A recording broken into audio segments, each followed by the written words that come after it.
CBS 6 News starts now.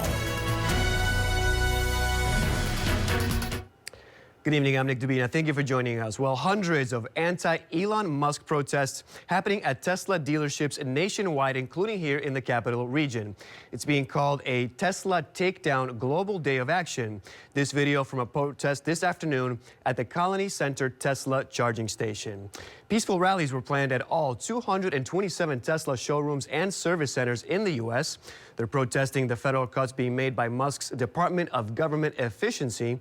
The Tesla Takedown movement is calling on people to sell their Teslas and their company stock. Well, I think this is a huge, serious power grab that Trump and Musk and all his cronies are doing.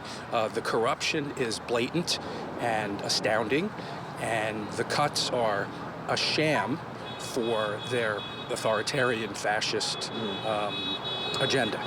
So they need to be stopped. I am not missing any opportunity to call out the outrage, to call out these horrific cuts. Today it is about Tesla, but it's not the vehicle owners.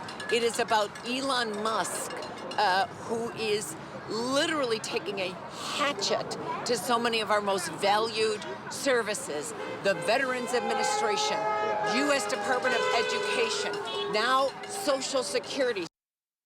Last year, Tesla sales dropped by 1.1%. That's the first decline since 2011. The company's dealerships have also been targeted by vandalism and even arson. On Thursday, Las Vegas police arrested a man accused of shooting and setting fire to Teslas at a service center. Last week, he also then spray painted the word "resist" on the front doors. Musk has said, quote, "A great wrongdoing is being done to Tesla and its customers," saying Tesla is a peaceful company. A crisis in the classroom unfolding in Schoharie County. The Cobleskill Richmondville Central School District is facing cuts in their art and library programs. This includes eliminating certain teacher positions. That's why parents, community members gathered in front of Raids Elementary School this afternoon demanding a change. These parents say their previous comments to the school board have fallen on deaf ears. Now, at the elementary specifically, it's more than just the arts that are in jeopardy. A staff member assigned to the school's social emotional learning program could be laid off. The SEL program, as it's called, is meant to help children who struggle to socialize in traditional settings.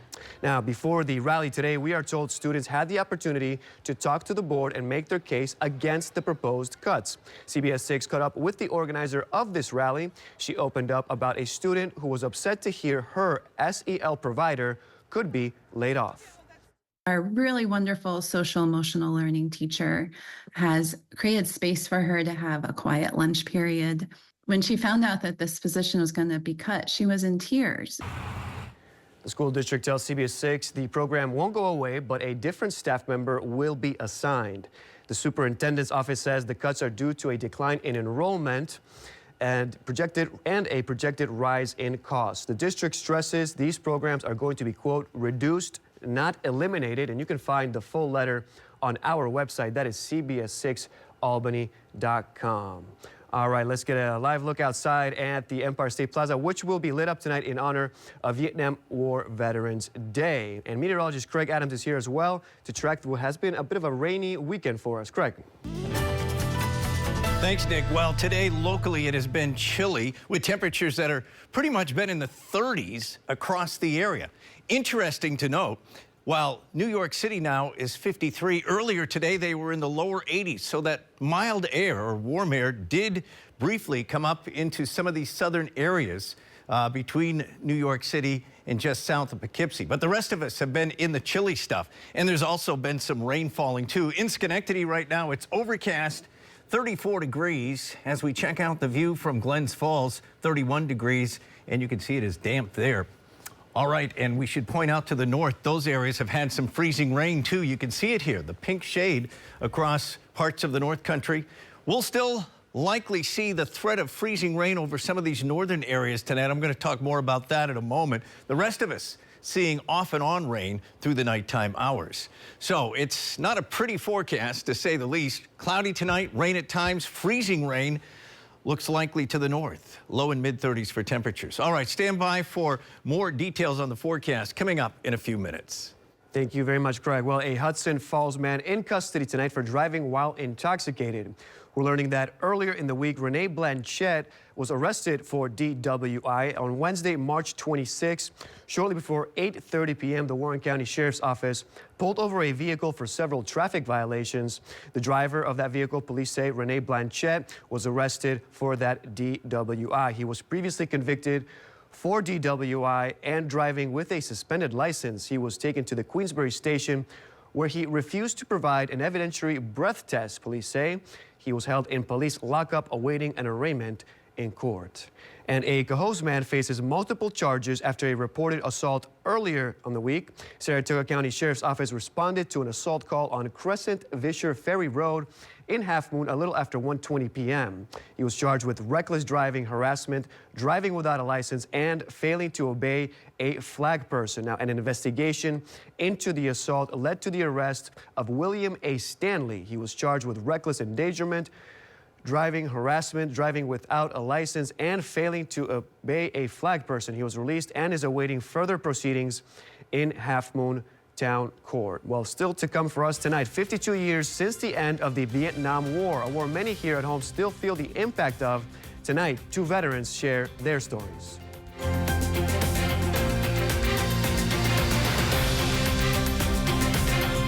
The last troops left Vietnam. The controversial war ended about a month later. In 2017, the federal government declared March 29th as Vietnam Veterans Day. As communities and veterans come together to honor the lives lost, we take a look back at two war veterans' experiences. CBS 6's Emma Quinn spoke with them last year ahead of the anniversary. It was 1967 when 21-year-old John Brownrigg was about to finish his ROTC program. I actually wanted to avoid the draft. I had a draft number in Albany County of 17, and that was the largest buildup that we'd had of over 450,000 troops. So my whole plan did not work. A few years later, 19-year-old Emil Baker chose to enlist. I came home and told them at dinner one night, and they said, "You're not going in the military. You're going to go to Vietnam." And I said, "I'm going to do what I want to do." From surviving hot climates, monsoon season, and living in the jungle, both men experienced the horrors of war. 2 tours in Vietnam, both combat tours. First was with 101st Airborne. We went through Tet. I lost actually 60% of my unit, either killed or wounded. It caused me to grow up very, very, very fast. These now fading photos, snapshots of a past forever burned in their memories. I was in Da Nang. We got bombed every single day. It was called Rocket City, and you got used to it. You built up a tolerance, and you kind of had to lose the fear or you couldn't function. Then coming home was a new battle. My first tour, there was a great deal of hatred towards the Vietnam veterans. We couldn't wear uniforms, and yet that's all we had when we got off the plane. My parents were there with loving care, and it was probably a good benefit from the standpoint of PTSD.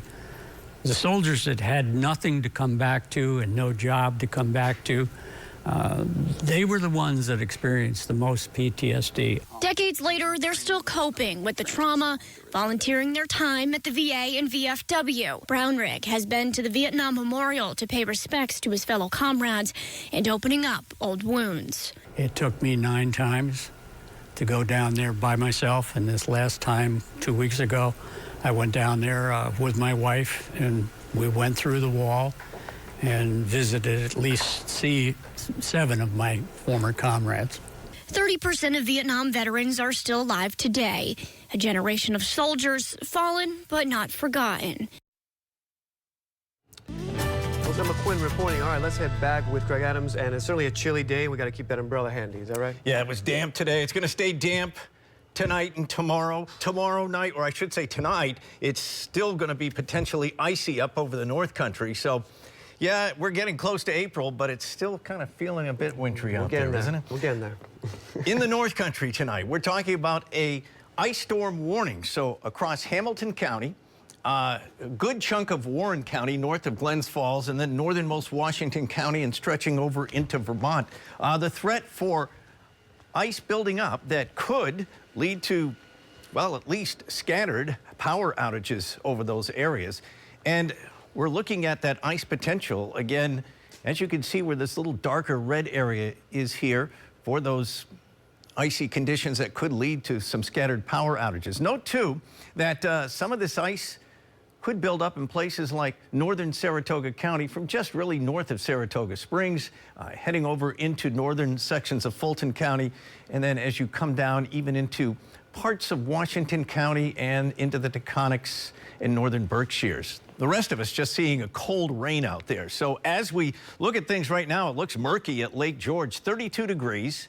As we check out the view from Troy, it's 35 degrees.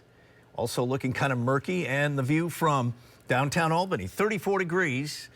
So it's pretty chilly. It's just that we're slightly above that freezing mark here locally, and we will stay just above that for tonight, so no threat of iciness here. Saratoga Springs, 32 degrees there on Broadway. So that's why we're kind of, more or less saying that in Saratoga County, there may be some icy areas too from near Saratoga Springs and points north.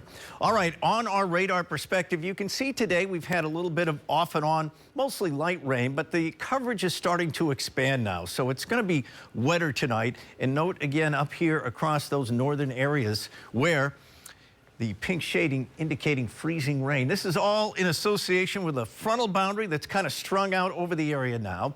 So we've got warm air to our south, the chilly air to the north, and along that battleground near the front in the atmosphere, we've got that moisture converging, and we've got rain, and as we showed you to the north, freezing rain. This is going to kind of more or less stay the same tomorrow. The front's probably going to lift slightly further to the north. Just north of the capital region, our winds will become more southeasterly, so the temperatures rise a little bit. This low pressure wave will continue to advance eastward. Warmer air will definitely get pulled up into the area on Monday with a brisk southerly wind flow, and we'll keep the weather pattern unsettled right into Monday with additional showers likely. Here's the hour-by-hour forecast. Tonight you can see the rain around the region, and to the north, some freezing rain. This rain will kind of continue, as we said, off and on into tomorrow.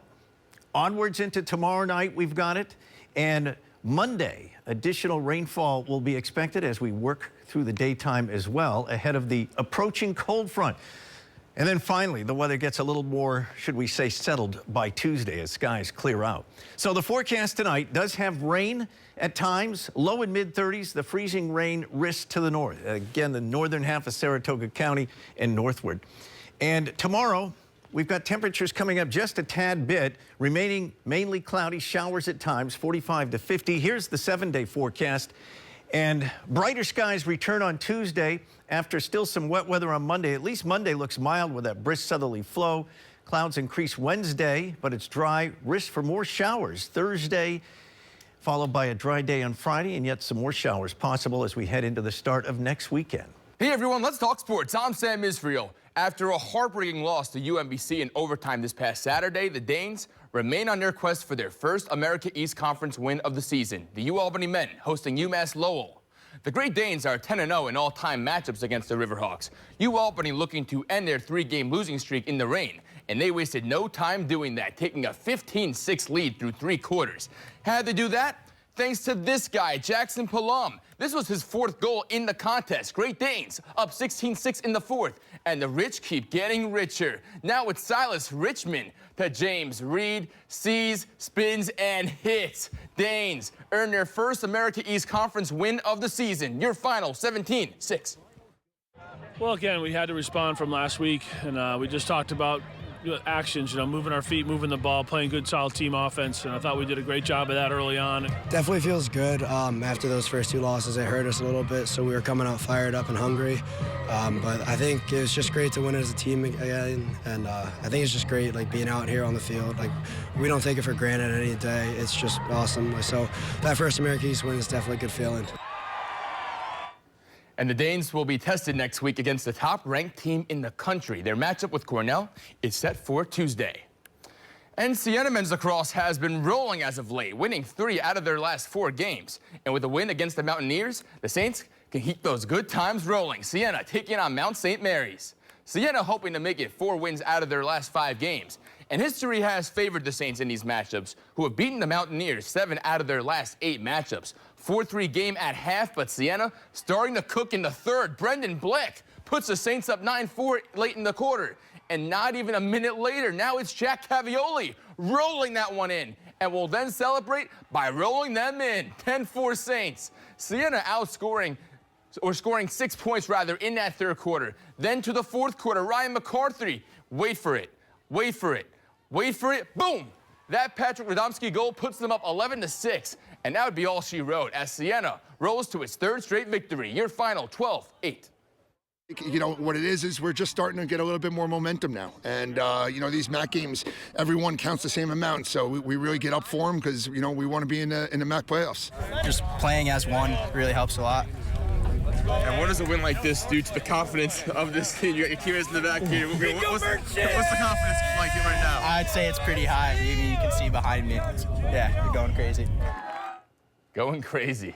The Saints will be in New York City next week as they take on Manhattan College next Saturday. And for those women's games, the Siena women's lacrosse team falling to the Mountaineers 12-10. They will play Manhattan on Wednesday. And right now, halftime for the Albany team, it is 6-4 at half, guys. All right, well. Had to be a little chilly playing in shorts out there today. Yeah. All right, thank you very much. Sam, yes, exactly. Chilly, you know, stay safe on the roads. There's icing, but it'll be warmer on Monday, correct? But not warmer dry. on Monday, finally, and the ice is up over to the north, not so much here locally, at least. All right, that's good. All right, guys. Well, we will see you all at 11. Thank you for joining us.